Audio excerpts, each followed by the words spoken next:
Always a pleasure to be joined by WAFB legend and national broadcaster Tim Brando. Tim, thanks for stopping by, man. A little bit going on down there, huh, Jock? Petit peu, as they say in French. Petit peu, just a little. So huge news. You're a guy who covers college football on the national level. You've done so for, I guess, 35 years or so.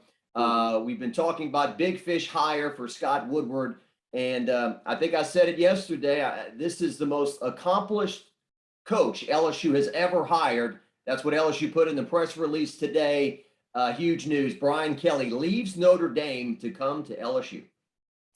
Yeah, I think it's a home run hire.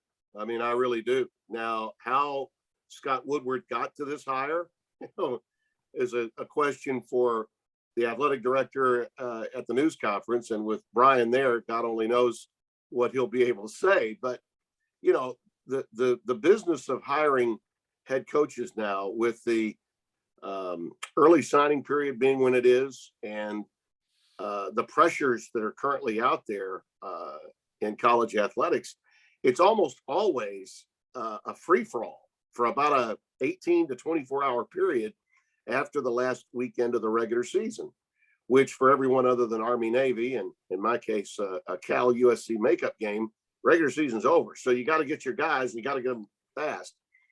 I don't doubt that Brian was not the first call. I'm sure he was not the first call, but he's a hell of a pickup call. Okay, that is an incredible pickup call. And you cannot argue with the fact that he's the most accomplished head football coach hired at the time by LSU.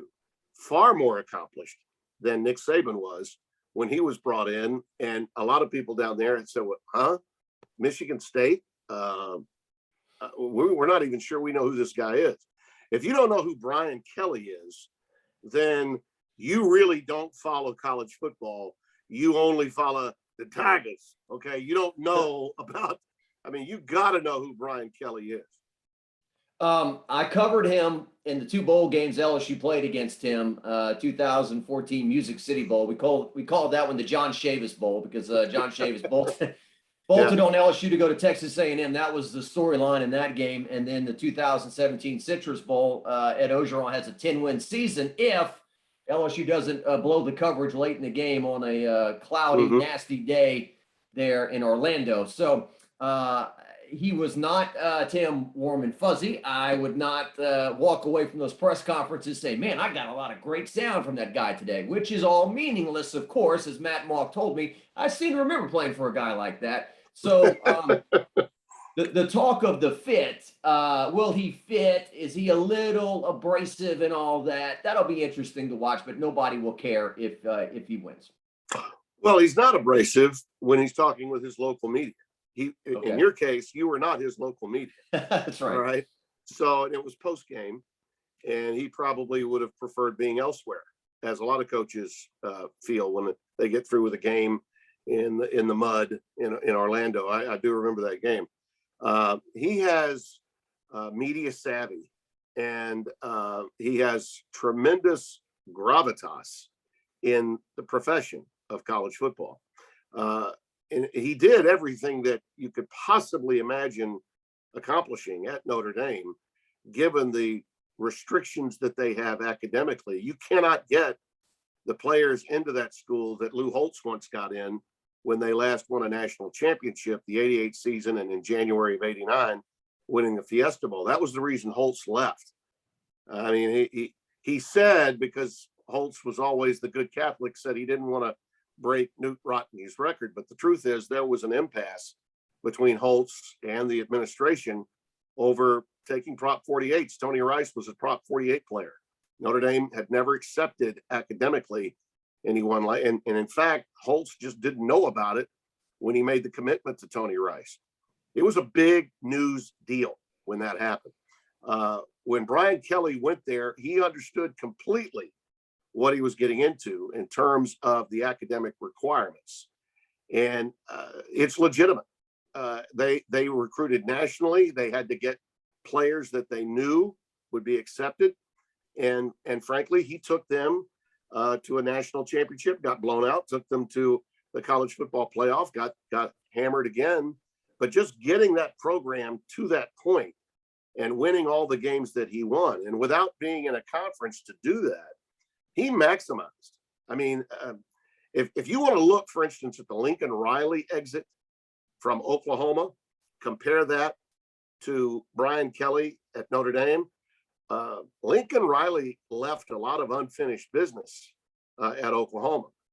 He never played for a national championship, got to the playoff 3 times, but never played for a national championship. And he leaves Oklahoma and their fan base spurned because they thought when he said, and I was really amazed that he did, I will not take the job at LSU. We all know what yarn he was spinning. He was trying to tell the Oklahoma press, I'm not leaving. And they felt that that was what he was saying. And as it turned out, he wasn't telling them the truth. Brian Kelly, he accomplished all the things that he wanted to accomplish at Notre Dame, other than win a national title. He's 60 years old, and I can attest that when you're 60, you're better. And when you're 65, you're better than you were at 60. He's coming to LSU to win a national championship.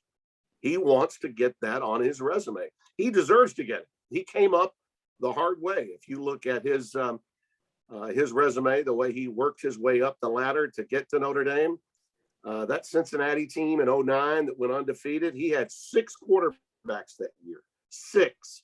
A ton of injuries. He was known more of a defensive guy as he was coming up as an assistant, but he was a quarterback whisperer by the time he got the job at Notre Dame. And he's had quality quarterbacks throughout his career there. I just think Scott Woodward hit a home run. I mean, I really do. And I think Brian is going to be really well accepted once the folks in Baton Rouge find out. I mean, he's a no-nonsense guy. Absolutely no nonsense. There are times that he can be abrasive when, you get to him. Okay. He's got an Irish temper. He does. But I think that's a lot of what LSU fans want to see. They'd love to see their coach go off on occasion, as Saban did. But he's also had to work out being a little bit more relaxed and assured of himself. And he's even talked about it in the last few years because of some things that happened on the sidelines that the school deemed a little bit inappropriate.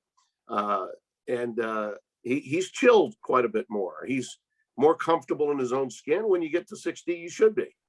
But I'm going to tell you, his football acumen and his hands-on abilities as a head coach in every facet of the team on both sides of the ball is exactly what that program needs right now. I absolutely endorse this hiring for LSU. Tim, I visited with Matt Malk yesterday, and he kind of brought up the same things you were talking about, when I grew up. And I think people, especially in that 60 to 70-year-old bracket, Notre Dame was the glorious Hollywood place where you go. And then you find out, it's pretty freezing cold up there more than half the year. It's kind of out in the middle of nowhere. And so, and like you mentioned, the academic requirements as well. Not easy to get a 5-star to go to Notre Dame these days. And so Matt Malk thinks that the skill players, especially, he'll be able to recruit at LSU. He's finally going to be able to break through a ceiling that he hasn't been able to in the past. Look, the last 3 coaches have won national championships. And with all due respect to my friend Les Miles and Ed Orgeron, I don't know that you would put them on Mount Rushmore of head coaches in the history of the game. All right. And Nick Saban, yeah, he gets his spot. But when you've got a program that's won 3 national titles in 18 years with 3 different coaches, and you're Brian Kelly at 60 years of age, and you're saying to yourself, okay, what's missing on my resume? And what place could I possibly get that accomplished? Oh, this is as good for him as it is for LSU. He knows that, and I'm sure he'll be telling you that today. Yeah, and you take a look at his resume, and somebody's always going to be able to say, well, he don't play nobody. But I mean, look at the last 2017, 10-3, 12-1, 11-2, 10-2. He's currently 11-1. So he's got that thing up and rolling right now. Let me say this about that not playing anyone stuff, okay? Yep. I hear that crap all the time since I left the SEC. They don't play any defense in the Big 12. Okay, well, check the numbers on Oklahoma State. You're not keeping up. Okay. Fans in the South, especially in places like Baton Rouge, Tuscaloosa, Athens, they believe that they created the game and that no one else plays it to their level, and that's garbage. It just is. I see it played at a very high level in a number of places in the 3 leagues I get to cover. Brian was without a conference and without the 13th data point, without that extra game. Notre Dame is at a decided disadvantage. And I talked to him many times through the years on my radio show and when I was doing Notre Dame games. And I had him last at the end of the 2019 season when they played out at Stanford, just as they did last week. I had the game 2 years ago. And I asked him about the schedule. And he said, well, it's hard for your staff to get accustomed to playing a national schedule because every year there are differences in it. Now they play the 5 ACC games by contract, as a part-time member in football, a full-time member in the other sports, but they have people coming on and off. You could see them playing Navy 1 week and then an SEC opponent the next. I mean, that's hard for a staff and a head coach to prepare for that kind of discrepancy between, the scouting reports on the 2 teams you're going to play. Yeah. And he really wanted to be in a conference. He couldn't say it because all the blue bloods at Notre Dame, they don't want to hear that. They love their independence.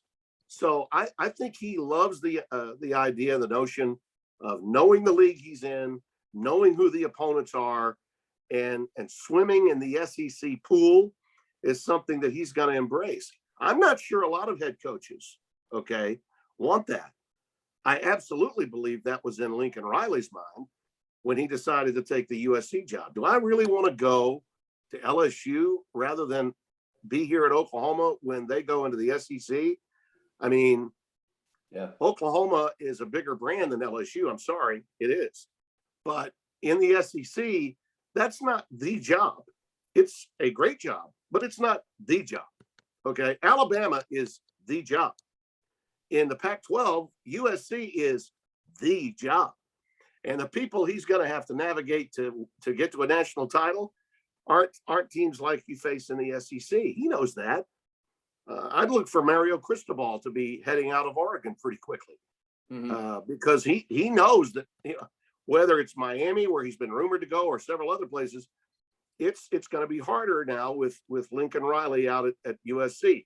But in the case of Brian Kelly, man, he's going to be saying, bring it on. We've played these teams. He's played LSU recently. He knows the kind of athlete he has to get and to win with in the Southeastern Conference. He's gone up against Alabama enough to know that he didn't have enough bullets in his holster to get the job done.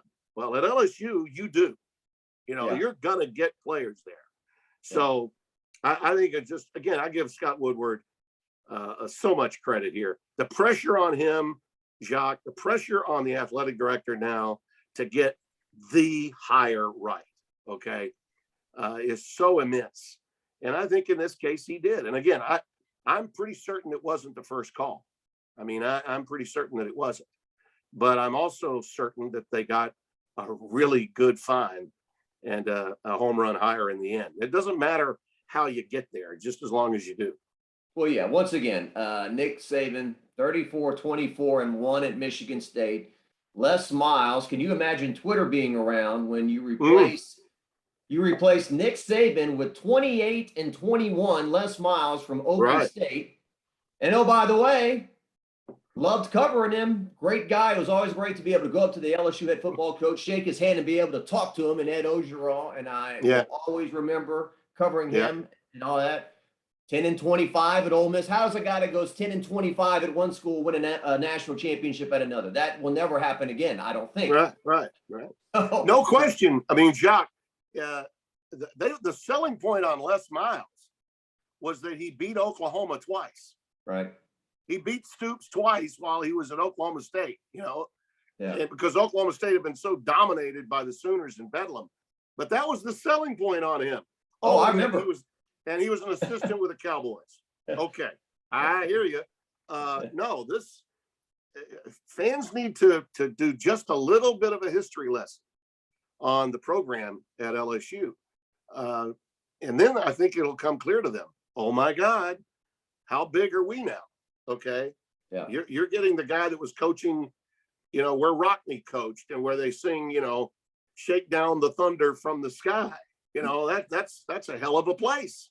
Yeah. So this is a big get for the Bayou Bengals. And I'm really happy for LSU and especially for Scott, because I know he had to be feeling the heat, the last 48 to 72 hours.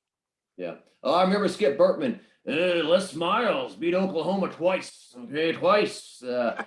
And to quote Skip Bertman again, Scott Woodward, the best AD we've ever had, ever. And so you see the leadership right now, Tim Brando. Kim Mulkey leaves Baylor, comes to LSU.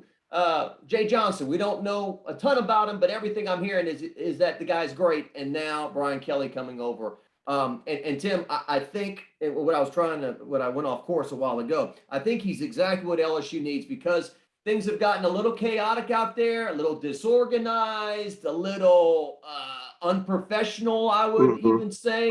I think he's going to come in and get all of that back online. Yeah. Well, to your point at the very top of our conversation about he could be short or maybe on occasion abrasive.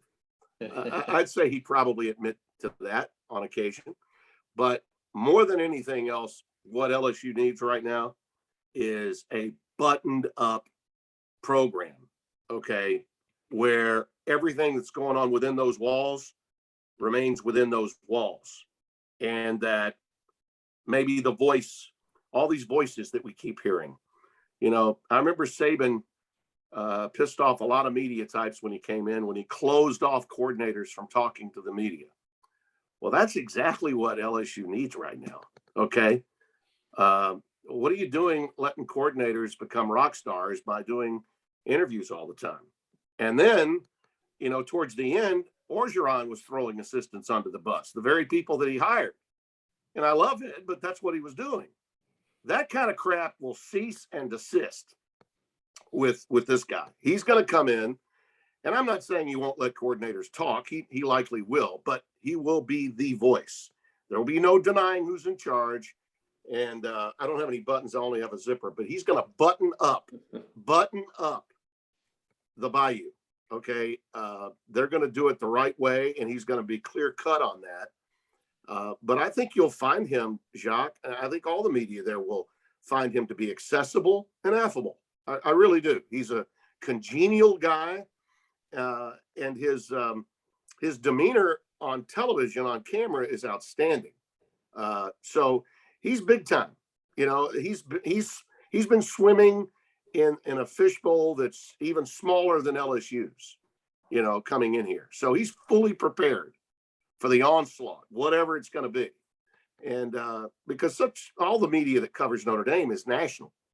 I mean, it's all national. Even the ones that are driving in, through Indiana are basically national broadcasters or writers. And they're tough. They are very, very tough. And you're competing in the state of Indiana with, Purdue and Indiana, and the Big Ten is all around you, at LSU, he is the show. In Louisiana, you are the show. And I know he is just salivating at the thought of what comes with that. Awesome. Well, look, I appreciate your time. We got a lot going on here today, so I won't keep you 40 minutes like I did last time, Timmy B. But, thanks for. Well, it's always a pleasure, Jacques. I'm happy to help, and I'm excited for what's going on down there. I mean, I really am. It's that's why we got in this business, right? Oh, For absolutely. days like this. Yeah. And real quick, Will Wade's got a heck of a team, and on January 4th. When Dale Brown Court rolls around, I expect there to be 13,000 people in that building and a sold-out crowd. And 10 of them will be from Team Brando. my kids, my grandkids will all be there, and I cannot wait. And I congratulate Will on this start and the incredible recruiting that he still is accomplishing with the program. And that night is going to be extra special. And I know you understand completely how satisfied I am about the dedication of that floor to Dale, and it'll be electric. You know, it's going to be. I think I'll get chills when I see, and you know they're going to do this, right? If Dale doesn't ask for it, Collis will. They're going to have the Tiger mascot will be coming down, you know, a bungee cord from the top of the Deaf Dome before the Kentucky game, the way we all remember it when Daddy Dale was there. It'll be a great night. Bring back the noise stick too. The noise stick from all of it, right? Just bring it all back. All right, Tim. Thanks so much, my friend. We'll talk to you soon. Okay, Jacques.